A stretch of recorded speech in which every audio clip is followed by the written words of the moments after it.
जी teacher. जी बेटा।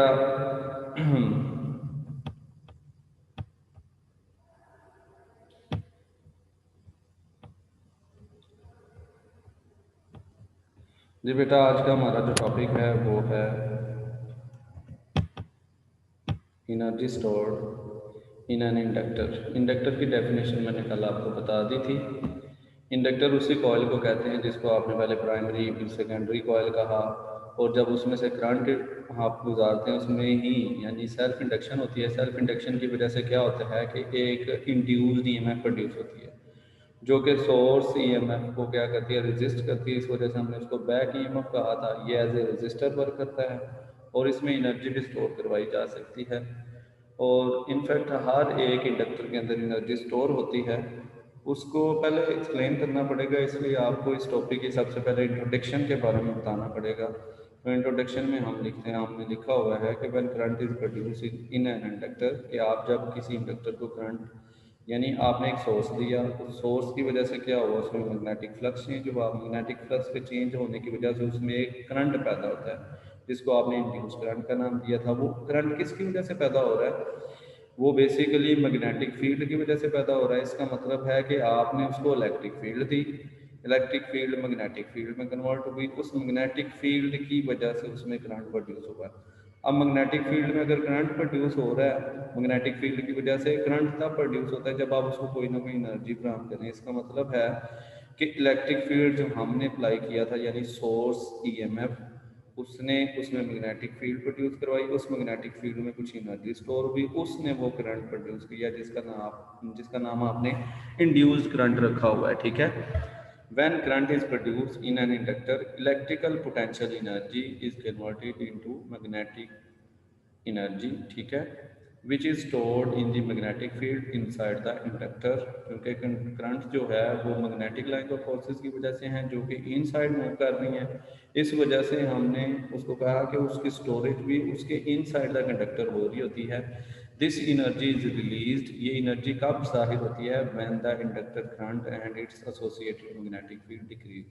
यानी कि आप उस एनर्जी को देख सकते हैं कि वो कम या ज़्यादा कैसे हो रही है। जब आप उसको करंट प्रोवाइड करते जाएंगे, मैग्नेटिक फ्लक्स अगर उसकी वैल्यू बढ़ रही है तो उसमें एनर्जी स्टोर्ड की वैल्यू भी बढ़ रही होगी। जैसे जैसे उसकी वैल्यू में कमी आ रही होगी तो एनर्जी स्टोर्ड की वैल्यू में भी क्या आ रही होगी?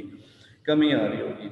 अब जब भी हमने कभी एनर्जी की बात करनी होती है, हम हमेशा एक चार्ज लेते हैं। एक चार्ज, सिंगल चार्ज, हम उसको मूव करवाते हैं। अगर आपको अच्छे से याद हो तो मैंने आपको एक फार्मूला बताया था जो कि जिसकी वजह से हमने लास्ट चैप्टर जो था उसमें सर्किट डायग्राम्स को सॉल्व किया था। उसमें हम क्या करते थे, एक चार्ज लेते थे, अगर तो वो लो पोटेंशियल से हाई की तरफ जा रहा होता है तो एनर्जी गेन करता था, हाई से लो की तरफ आ रहा होता था तो एनर्जी लूज करता था। उसकी एनर्जी का फार्मूला हमने लिया था W is equal to Q B, या W is equal to Q delta B. तो वही हम यहाँ पर यूज़ करेंगे। यहाँ पर उसकी वजाहत के लिए यहाँ पर लिखा हुआ है, consider a coil connected to a battery and switch S shown in the figure. When the switch is turned on, voltage V is applied across the ends of the coil and current through it rises from zero to maximum value। यानी कि current में change आया due to the change in current and EMF is induced which is opposite to that battery। क्योंकि ये हमारे पास inductor है, इसमें जो हमारे पास ऑपोजिशन आ रही है, बेसिकली किसी भी कॉइल के अंदर जब इंड्यूस करंट प्रोड्यूस होता है तो वो उसमें जो जो उसको प्रोड्यूस कर रहा है, जो चेंज उसको प्रोड्यूस कर रहा है, वो उसकी ऑपोजिशन शो कर रहा होता है। ठीक है। यहाँ पर क्योंकि हमारा जो सोर्स वोल्टेज है उसकी वजह से इसमें इंड्यूस्ड ईएमएफ प्रोड्यूस हुई है, वो इंड्यूस्ड ईएमएफ इस सोर्स वोल्टेज को ऑपोजिशन प्रदान करेगी। यहाँ पर वही बात दी हुई है। Work done, work is done by work is done by the battery to move charge against the induced EMF. Work done by the battery in moving a small charge delta Q is given this। यहाँ पर ये वाला formula आपने पढ़ा हुआ है, W is equal to Q into delta V की सूरत में। ठीक है, उसी को गिवन कंडीशन के हिसाब से चेंज किया हुआ है। ये यहाँ पर जो डेल्टा दिया हुआ है ये यहाँ पर मौजूद नहीं है, इसको आप रिमूव कर सकते हैं। W is equal to delta Q into epsilon L. L किसको शो कर रहा होता है कि ये इंडक्टर के अंदर इंड्यूस्ड ईएमएफ प्रोड्यूस हो रही है। अब जब हम यहाँ पर वर्क डन की बात करेंगे, वर्क डन एक स्केलर क्वांटिटी है, तो हम इसके अंदर जो भी वैल्यूज ऐड करेंगे वो हमेशा मैग्नीट्यूड की फॉर्म में लेंगे, वेक्टर फॉर्म में नहीं लेंगे। इस वजह से हमने क्या किया, the magnitude of induced EMF is given by, यहाँ पर नेगेटिव साइन इस वजह से नहीं है क्योंकि ये मैग्नीट्यूड है, यहाँ पर डायरेक्शन का हम जिक्र नहीं कर रहे, ठीक है। इस वाले को उठाकर आप क्या करेंगे, ये हमारे पास जो दिया हुआ है यहाँ पर EL की वैल्यू जो है उठाकर इसमें दर्ज करेंगे। तो यहाँ से L इस तरफ आ गया, ये L लेंथ नहीं है, ये बेसिकली सेल्फ इंडक्टेंस है, ठीक है। ये बात याद रखनी है, यहाँ पर बच्चे कंफ्यूज होते हैं, शायद L length of the inductor है, ये लेंथ नहीं है बल्कि कांस्टेंट है जिसको आपने सेल्फ इंडक्टेंस कहा गया। यहाँ पर ये जो डेल्टा ई है ये चेंज इन करंट है, यानी इनिशियल वैल्यू जब करंट आपने शुरू किया तब 0 था, जब मैक्सिमम हुआ तब आई हो गया, ठीक है। ये चेंज इन करंट है। और डेल्टा क्यू और डेल्टा टी ये चेंज इन एवरेज करंट, या फिर आप विद रिस्पेक्ट टू टाइम, जब भी किसी क्रॉस सेक्शनल एरिया से कोई चार्ज गुजरता है तो उसका करंट मालूम करने का फार्मूला आपके पास डेल्टा क्यू और डेल्टा टी होता है। ये आपके पास एवरेज करंट है। एवरेज करंट कैसे निकालते हैं कि अगर आप कोई पाथ फॉलो कर रहे हैं, एवरेज डिस्प्लेसमेंट निकालना चाह रहे हैं, आप क्या करते हैं, उसके हर मोमेंट के डिस्प्लेसमेंट को ऐड करते हैं और टोटल के ऊपर डिवाइड कर देते हैं। यहाँ पर हम एवरेज निकालना चाह रहे हैं क्योंकि हमारे पास वैल्यूज ही दो हैं चार्ज की, करंट की, एक वो जब आपने करंट शुरू किया, एक वो जब उसका मैक्सिमम हो गया। जब आपने शुरू किया था वो 0 था और जब वो मैक्सिमम हो गया तब वो आई था। तो आप एवरेज करंट निकालना चाहेंगे तो इनिशियल वैल्यू 0 थी, फाइनल आपके पास आई है, दो वैल्यूज हैं, दो पे डिवाइड करेंगे, अगर 3 वैल्यूज होती 3 पे डिवाइड करते, 5 वैल्यूज होती तो 5 पे डिवाइड करते। तो यहाँ पर हमारे पास एवरेज करंट की वैल्यू आई हाफ आई, और चेंज इन करंट की वैल्यू क्या है, फाइनल में से इनिशियल निकालेंगे, फाइनल आपके पास आई था उसमें से इनिशियल निकाला, आपके पास आई रहेगा। अब ये दो वैल्यूज आपके पास आई हैं, आप इन दोनों वैल्यूज को उठाकर इसमें दर्ज करेंगे तो आपके पास वो एनर्जी, बेसिकली वर्क डन जो होता है ये in the form of energy store होता है। तो W का यूनिट भी आपको पता है जॉल है, ये एनर्जी की सूरत में उसमें स्टोर होगा। तो W की आपके पास वैल्यू आएगी इन दी फॉर्म ऑफ, ये W work done in the form of energy यहाँ पर आपके पास आ जाएगा, ठीक है। अब ये दोनों वैल्यूज उठाकर आप इसमें दर्ज करेंगे तो आपके पास जो W होगा वो L into I into half of I के बराबर हो जाएगा, आई से मल्टीप्लाई होगा, आई स्क्वायर हो जाएगा। ये आपके पास वर्क डन जो है ये in the form of potential energy store होगा, तो इसको आप W को पोटेंशियल एनर्जी की सूरत में लिख देंगे, कहेंगे this work is stored as a potential energy in the inductor, hence the energy stored in a current carrying inductor is, यहाँ पर M इस वजह से लिखा हुआ है क्योंकि ये मैग्नेटिक फील्ड में स्टोर हो रहा है, यानी वो जो हम करंट की वजह से मैग्नेटिक फील्ड प्रोड्यूस होती है उसमें स्टोर है, इस वजह से हमने इसको, ये U बता रहा है यहाँ पर ये पोटेंशियल एनर्जी है, और M बता रहा है ये मैग्नेटिक फील्ड की में जो स्टोर हो रही है एनर्जी उसकी बात हो रही है, ठीक है। उसका फार्मूला आपने निकाल लिया, वो हमारे पास आया U1 is equal to half LI square, ठीक है। इससे नेक्स्ट हेडिंग जो इस टॉपिक में है वो है जी energy stored in an inductor in term of magnetic field, यानी कि आपके पास, क्योंकि यहाँ पर देखें ये जो L आपके पास है ये तो आपके पास सेल्फ इंडक्टेंस है, ये तो आपके पास कांस्टेंट है, इसको तो आप मतलब इसके बारे में आप जानते होते हैं। और I जो होता है करंट, ये उसमें प्रोड्यूस हो रहा है, ये भी हम मालूम कर सकते हैं, लेकिन हम ये चाह रहे हैं कि उसमें जो मैग्नेटिक फील्ड है, क्योंकि ये मैग्नेटिक फील्ड में स्टोर हो रहा है, उसकी टर्म में आए तो उसके लिए हमें थोड़ी सी कैलकुलेशन करनी पड़ेगी। आपको पता है जो इंडक्टर होता है और जो सोलेनॉइड होता है ये शेप में एक जैसे होते हैं। इंडक्टर और सोलेनॉइड में सिर्फ यही फ़र्क होता है कि सोलेनॉइड की इन साइड हमारे पास कोई कोर नहीं होती जिसके ऊपर उसे बाउंड किया होता है, वो जस्ट लाइक स्प्रिंग होता है। लेकिन जो इंडक्टर होते हैं इनको किसी कोर के ऊपर बाउंड किया होता है। तो बेसिकली जो इनका वर्क है वो दोनों का एक जैसा ही है, इस वजह से हम दोनों के फार्मूले जो हैं मतलब जो हमारे पास सोलेनॉइड का फार्मूला है वो इसके लिए हम यूज़ कर लेते हैं। कहते हैं as in the case of capacitor energy stored in electric field between the plates, likewise in an inductor energy stored in the magnetic field. जो हमारे पास कैपेसिटर होते हैं उसमें एनर्जी आपको पता है, दो कैपेसिटर्स के दरमियान में जो हमारे पास स्पेस होती है वैक्यूम स्पेस, उसके अंदर चार्जेज जो होते हैं पॉजिटिव साइड की तरफ नेगेटिव वाले चले जाते हैं, नेगेटिव साइड की तरफ पॉजिटिव वाले, उसमें चार्ज स्टोर हो जाता है। इसी तरह हमारा जो इंडक्टर का केस है इसमें मैग्नेटिक फील्ड के अंदर चार्ज स्टोर हो रहा है, वो एनर्जी स्टोर हो रही है, ठीक है। कहता है let n are the numbers of turn per unit length of the coil of solenoid and a is the area of cross section of the solenoid. The magnetic field strength inside the solenoid is given by B is equal to mu naught Ni। ये हमने formula पहले से drive किया हुआ है, हमने previous topics में से किसी एक टॉपिक में इसको ड्राइव किया था, ठीक है। अब कहते हैं and the magnetic flux through the coil is given by, हमने ये कल इसके बारे में बात की थी, किसी भी कॉइल के अंदर से जो मैग्नेटिक फील्ड गुजर रहा होता है, मैग्नेटिक फ्लक्स गुजर रहा होता है, वो बराबर होता है बी ए के। ठीक है, ये दोनों वैल्यू, ये यहाँ पर आप ये वाली वैल्यू उठाकर यहाँ पर दर्ज करेंगे तो आपके पास फाई बराबर आ जाएगा म्यू नॉट एन आई ए। ठीक है, और उसके बाद ये जो सेल्फ इंडक्टेंस का टॉपिक था, सेल्फ इंडक्टर, जहाँ पर हमने कहा वहाँ पर हमने एन फाई बराबर लिया था एल आई के। तो यहाँ पर आपके पास एल जो है इसको एक तरफ रख लें, क्योंकि आपका जो ओरिजिनल फार्मूला है एनर्जी का वहाँ पर एल है, तो यहाँ पर हम एल की वैल्यू निकालना चाह रहे हैं। ठीक है, 12 को एक तरफ रख लें और बाकी तमाम वैल्यू को दूसरी तरफ, आई मल्टीप्लाई और इधर आके डिवाइड हो जाएगा। ठीक है, उसके बाद हमने यहाँ पर फाई की वैल्यू दर्ज कर दी।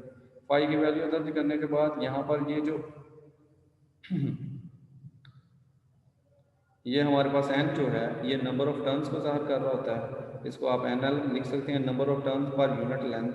ठीक है, ये जो स्मॉल एन है ये जो कैपिटल एन है ये टोटल नंबर ऑफ टर्न्स को ज़ाहिर कर रहा होता है, और ये जो स्मॉल एन होता है ये number of turn per unit length को ज़ाहिर कर रहा होता है। यहाँ से आप एन की वैल्यू निकालेंगे, एन की वैल्यू होती है एन एल के बराबर, वो यहाँ दर्ज करेंगे, आपके पास mu nought N square A L आ जाएगा। ठीक है, उसके बाद आपके पास जो मैग्नेटिक फील्ड की वैल्यू पहले भी इनसाइड सोलेनॉइड निकाली, वहाँ से आई की वैल्यू निकालेंगे। ये दोनों वैल्यूज उठाकर आप इनिशियल फार्मूले में जो कि हमने फाइनल फार्मूला निकाला था उसमें दर्ज कर देंगे। दर्ज करते हैं तो क्या होता है वो हम देख लेते हैं। दर्ज करेंगे तो आपके पास यू एम बराबर आ जाएगा हाफ ये उस फार्मूले का, एल की जगह पर ये दर्ज कर दिया, आई की जगह ये, इसका स्केयर लेंगे, स्केयर को ओपन करेंगे तो बी स्केयर म्यू नोट का square N square, N square N square से कैंसिल हो जाएगा और म्यू नोट की एक वैल्यू म्यू नोट की वैल्यू से कैंसिल हो जाएगी। तो आपके पास यू एम बराबर आ जाएगा B square divide by 2 mu naught into A L. A L क्या है, बेसिकली ये ए एरिया है और लेंथ जो है ये वो लेंथ है जो यूनिट लेंथ है, जिसको हमने पहले भी डिफाइन किया हुआ है। वो टॉपिक था, मैं आपको बता देता हूँ, लास्ट टॉपिक्स में से किसी एक टॉपिक में जी, जहाँ पर हमने सोलेनॉइड के अंदर एक सरफेस बनाई थी एम्पीरियन सरफेस, वहाँ पर हमने एल को डिफाइन किया हुआ था। ठीक है, इसके अंदर ही एक और टॉपिक है जो हेडिंग है एनर्जी डेंसिटी। सबसे पहले तो इसकी वैल्यू है, डेंसिटी हमेशा पर यूनिट वॉल्यूम होती है। अगर वो मैस डेंसिटी है तो मैस पर यूनिट वॉल्यूम होगी, अगर एनर्जी डेंसिटी है तो एनर्जी पर यूनिट वॉल्यूम होगी। ठीक है, the energy stored per unit volume inside the solenoid is called energy density, यानी energy stored per unit volume. Energy का फार्मूला आपके पास मौजूद है, एनर्जी का फार्मूला आपने ऊपर लिखा हुआ है, उसको पर यूनिट वॉल्यूम पे डिवाइड करेंगे। ये ए एल यानी एरिया और लेंथ है, ये बेसिकली आपका वॉल्यूम है, तो इसके साथ डिवाइड करेंगे, ये वाला फैक्टर एक दूसरे से कैंसिल हो जाएगा, आपके पास एनर्जी डेंसिटी का फार्मूला आ जाएगा B square divide by 2 mu naught. इसमें से जो एमसीक्यूज बनते हैं वो भी मैं आपके साथ शेयर कर देता हूँ।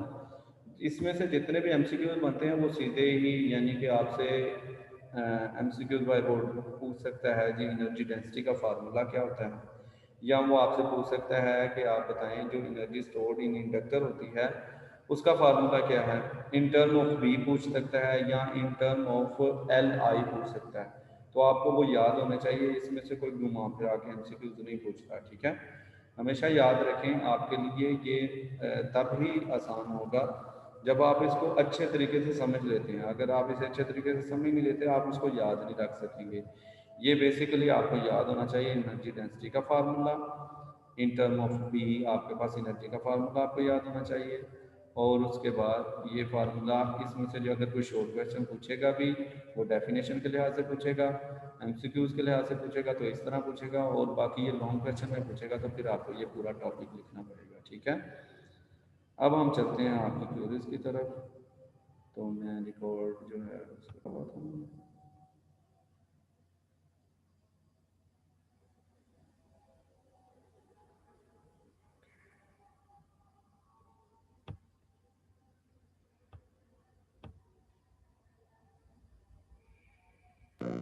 जी बेटा, तो सवाल पूछना चाह रहे हैं तो पूछ सकते हैं, ये आपके सामने है सारा टॉपिक, अगर आप कोई सवाल पूछना चाह रहे हैं। सर ये यूएम का दोबारा बता दें। जी, किसका किसका पूछना चाह यूएम रहे हो हैं? रही है। जी अजान हो रही है सर यूएम, ये डब्ल्यू यू एम में कैसे कन्वर्ट हुआ है? ये जी सर। बेटा जो वर्क डन होता है ना वो इन टर्म ऑफ एनर्जी स्टोर होता है, हमेशा याद रखिएगा। आप किसी भी चीज़ के ऊपर वर्क करते हैं, ये अजान हो रही है, अजान सुन रहे हैं 1 मिनट से।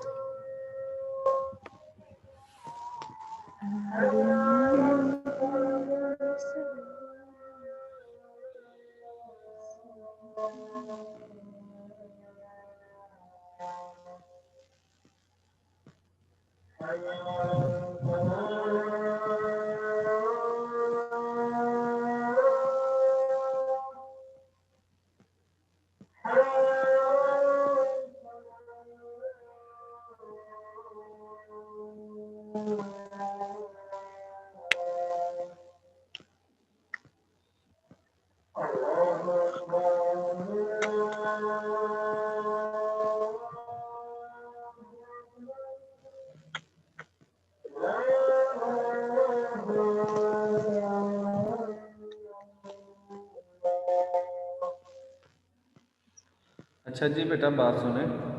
मैं ये कह रहा हूँ कि वर्क डन हमेशा इन टर्म ऑफ एनर्जी स्टोर होता है। कैसे? आपने एक पत्थर को उठाया ज़मीन से, तो आप उसको एक ख़ास हाइट पे ले जाएं। जब आप उसको एक ख़ास हाइट पे लेके जाएंगे तो आपने वर्क डन किया। अब उस पत्थर के अंदर जो एनर्जी स्टोर हुई है वो बेसिकली उस वर्क डन की वजह से हुई है। तो हमेशा याद रखिए, जब भी किसी भी आप बॉडी के ऊपर या पार्टिकल के ऊपर वर्क करते हैं तो वो उसमें एनर्जी की सूरत में स्टोर हो जाता है, और वो एनर्जी उसकी पोटेंशियल एनर्जी होती है। तो यहाँ पर हमने चार्ज के ऊपर वर्क किया, उसको मूव करवाया, इसके अंदर चार्ज मूव कर रहा है तो चार्ज के ऊपर वर्क किया, इस वजह से चार्ज में वो एनर्जी स्टोर हो जाएगी किस सूरत में, इन term of potential energy.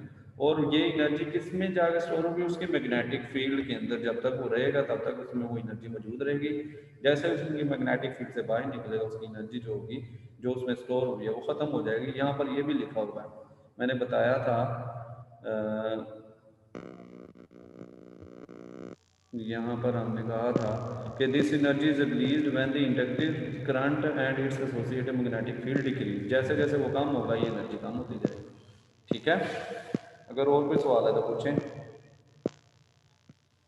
Sir जी हम एवरेज करंट क्यों ले रहे हैं?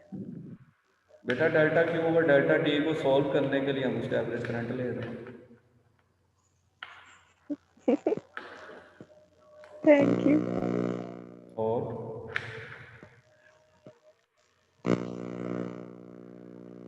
बाकी सारे लोगों को कोई सवाल नहीं है?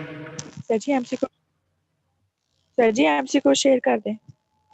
जी, ये आप स्लाइड शेयर कर रहा हूँ, इनके स्क्रीनशॉट ले लें फिर।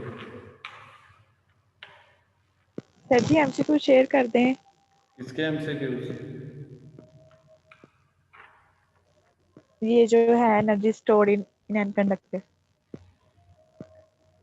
जी मैंने आपको बताया है, इसमें से अगर कोई एमसीक्यूज बनते हैं तो वो आपसे डेफिनेशन पूछ सकता है। पहली बात मतलब वो आपसे पूछ, इसमें डेफिनेशन नहीं, वो आपसे पूछ सकता है इंडक्टर के अंदर जो एनर्जी स्टोर होती है वो कैसे स्टोर होती है, तो आप उसका इंट्रोडक्शन लिखेंगे, यहाँ पर लिखा भी होगा।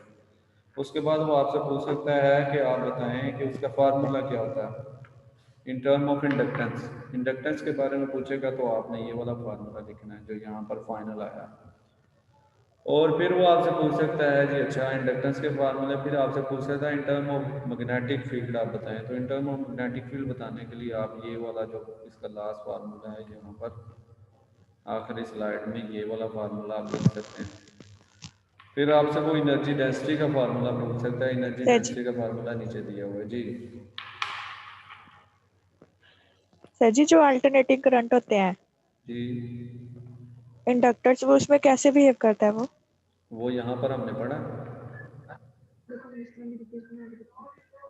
अभी तो हम डायरेक्ट करंट की बात कर रहे हैं, जब अल्टरनेटिंग करंट की बात करें आगे इसका पूरा चैप्टर है।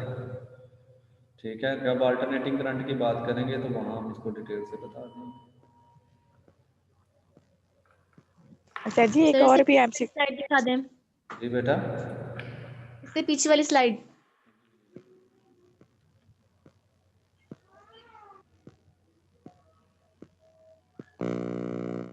जी ये वाली।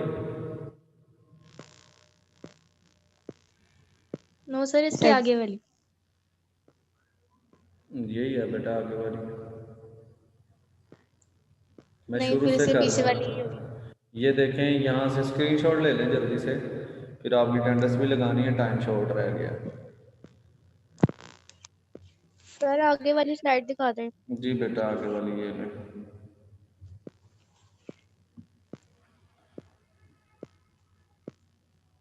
सर ये जो भी आपने शुरू में दिखाई है इंट्रोडक्शन वाली स्लाइड, इसका मैंने ऐसा स्कैनर दिखा दी। क्या क्या दिखाया मैंने आपको? जो आपने फर्स्ट में इंट्रोडक्शन वाली स्लाइड दिखाई है ना, जी बेटा। वो 1 मिनट दिखाएगा। जी ठीक है।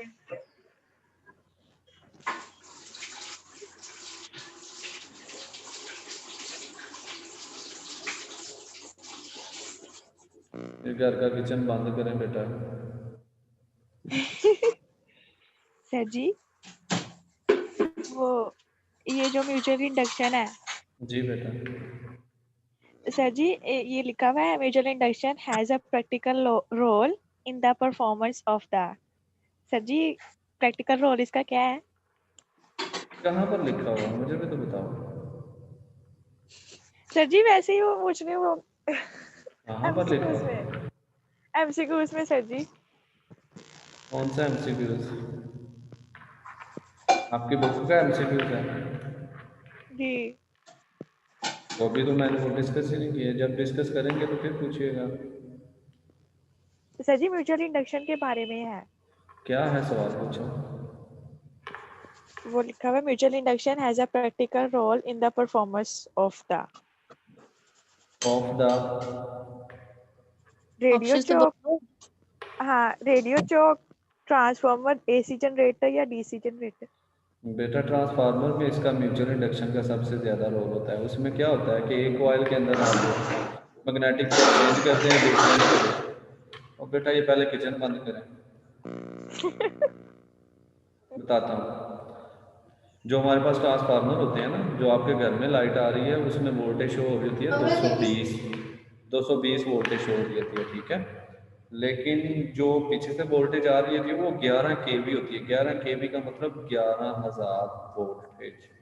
जो ट्रांसफार्मर से पहले जो तारें होती हैं उसमें 11,000 वोल्ट होता है, ये हमेशा याद रखिएगा। उसमें एहतियात की ज़रूरत है। अगर आपके घर के पास से कोई ऐसी तारें गुजर रही हैं जो ट्रांसफार्मर से पहले वाली है, ट्रांसफार्मर के बाद वाली जो तारें होती हैं उसमें 220 वोल्ट होते हैं। अगर वो 11,000 वोल्टेज वाली तारें हैं तो आप वहाँ पर बिल्डिंग बनाने से परहेज़ करें, वो ख़तरात का सबब बन सकता है। तो जब वो 11,000 वोल्टेज आ रही होती है तो वो प्राइमरी कॉइल में आ रही होती है, उसमें मैग्नेटिक फ्लक्स चेंज होता है। हमने नंबर ऑफ टर्न्स डिसाइड किए होते हैं। नंबर ऑफ टर्न्स के लिहाज से हम सेकेंडरी कॉइल में इंड्यूस्ड ईएमएफ या ईएमएफ जो प्रोड्यूस हो रहा होता है उसकी वैल्यू को हम कंट्रोल कर सकते हैं। तो हम क्या करते हैं, प्राइमरी कॉइल के अंदर जो है वो नंबर ऑफ टर्न्स ज़्यादा रखते हैं और सेकेंडरी में कम रखते हैं। इससे क्या होता है कि हमारे पास जो वोल्टेज होता है वो 11,000 वोल्टेज से कम होकर 220 में चेंज हो जाता है, ठीक है। तो ट्रांसफार्मर जो है उनका बेसिक फंक्शन जो है वो म्यूचुअल इंडक्शन का है। और जी हमारे घर में एक दिन ना लाइट 500 पे आई थी, 500 वोल्ट। वो यहाँ पर टेक्निकल फॉल्ट भी आ जाते हैं कई बार। उसकी बुनियादी वजह होती है कि अगर वो दरमियान में कोई कनेक्टिंग रॉड मिल जाए, जैसे कि बारिश के मौसम में हो सकता है, तो या कई बार ऐसा होता है कि जो फ्लक्चुएशन होती है पीछे से 11 केवी की बजाय उससे ज़्यादा हो जाती है। जब उससे ज़्यादा होगी तो डेफिनेटली आपके घर में ज़्यादा वोल्टेज आएंगे। ज़्यादा वोल्टेज आएंगे तो यूँ समझ लें आपके घर में जितने भी इलेक्ट्रिकल इंस्ट्रूमेंट हैं उनके चलना है, अगर वो जल रहे हैं तो जलने का चांस होता है। कई बार फ्रीज़र वगैरह, टीवी वगैरह, बल्ब वगैरह इसी वजह से जल जाते हैं।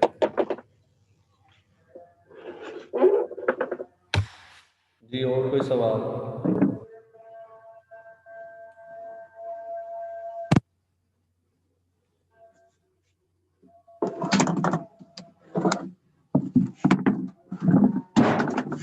सिद्रा जी बेटा ये आगे वाला, इससे आगे वाली भी स्लाइड आप नोट कर लें, ये लें।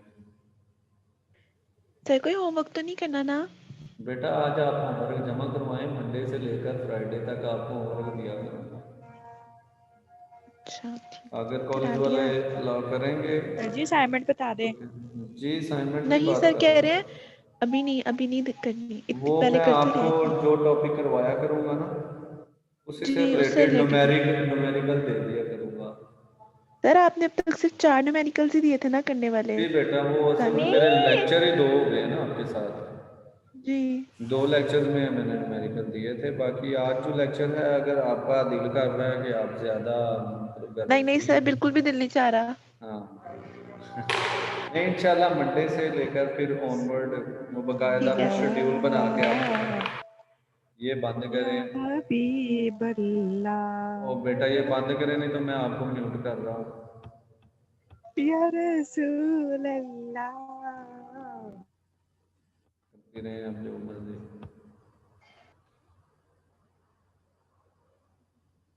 कोई सवाल पूछना चाह रहे हैं तो आप पूछ सकते हैं। फिर आ गया। तब आपने माइक बंद।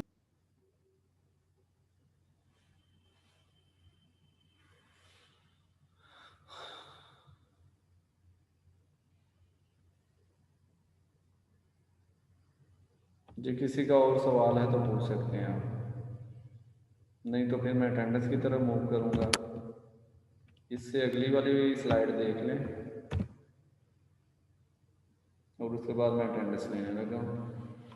जो लोग आए भी हैं जल्दी जल्दी हाजिर हो जाए।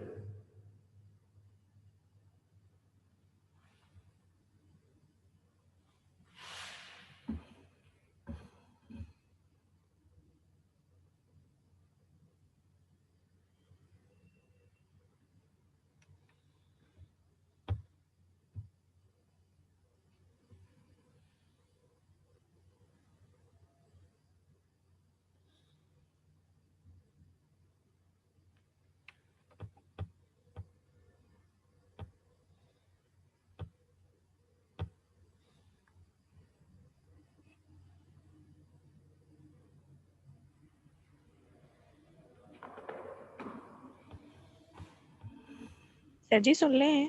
जी बेटा, क्या बात है? सर जी हम अगर मैग्नेटिक फील्ड को स्ट्रॉन्ग कर दें तो उसमें जो इंड्यूस करंट है वो भी बढ़ेगा ना? यहाँ पर देखें मैग्नेटिक फील्ड के, वो आपने जो बेसिक इसका टॉपिक था ना उसके ऊपर गौर ही नहीं किया। जब हमने पहला दिन पढ़ा था हमने ये बात की थी, कुछ फैक्टर्स ऐसे हैं जिनके बढ़ने से करंट बढ़ता है। जी करंट बढ़ता है, वो आपने पढ़ा होगा। अब माशाल्लाह आपका जहन है, वो कल की बात है, वो आपको भूल गई है। तो क्या कर सकते हैं, मैग्नेटिक फील्ड के लेंथ से इससे करंट इंक्रीज होता है। ठीक है, बैटरी का सोर्स बढ़ाने से भी करंट इंक्रीज होता है। जितना आप ज़्यादा करंट उसको, जितना आप फ्लक्स ज़्यादा चेंज करेंगे उतना ही जो इंड्यूस्ड ईएमएफ है वो ज़्यादा प्रोड्यूस होगा। अब यहाँ पर ये देख सकते हैं इसका रिलेशन डायरेक्टली प्रोपोर्शनल है, यू एम डायरेक्टली प्रोपोर्शनल है बी स्केयर के। इसका मतलब है कि जितनी बी की वैल्यू बढ़ाएंगे उसका उसी के साथ फैक्टर मल्टीप्लाई होकर उसकी एनर्जी में इजाफा होगा। ठीक है ठीक है। जी।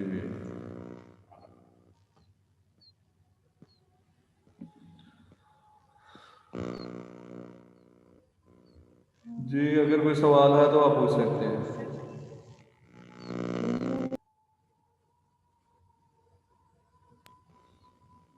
सर आज की असाइनमेंट क्या है? ठीक है, आज का काम लिख लीजिएगा। सर जी सर कह रहे हैं कि मैं मंडे से असाइनमेंट दूंगा सुंदर्स। मैं कह रहा चलो हूँ ठीक है। कि किसी का बेटा दिल कर रहा हो तो वो आज का ये टॉपिक लिख नहीं दो। नहीं सर, ये इसको पता नहीं होगा, आपने कहा था ना जब। हाँ, वो असल में माइक पे लगा के अटेंडेंस शो करके ना आप गायब हो जाते हैं। नहीं सर, मैं एक लेक्चर में भी नहीं हुई ऐसे। नहीं सर, मैं तो सुन रही थी। सर मैं भी लेक्चर अलिशबा ले बड़ी रही हूँ। फर्माबरदार है। जी अभी 21 लोग हो गए हैं मेरे पास। अलिशबा बड़ी मैं क्या फर्माबरदार है। हूँ? कोई बात अलिशबा नहीं, बड़ी फर्माबरदार है। मुझे तो फेस हाँ, से भी पता बिल्कुल। चलेगा, नाम से बेटा मुझे कुछ भी नहीं पता चलता।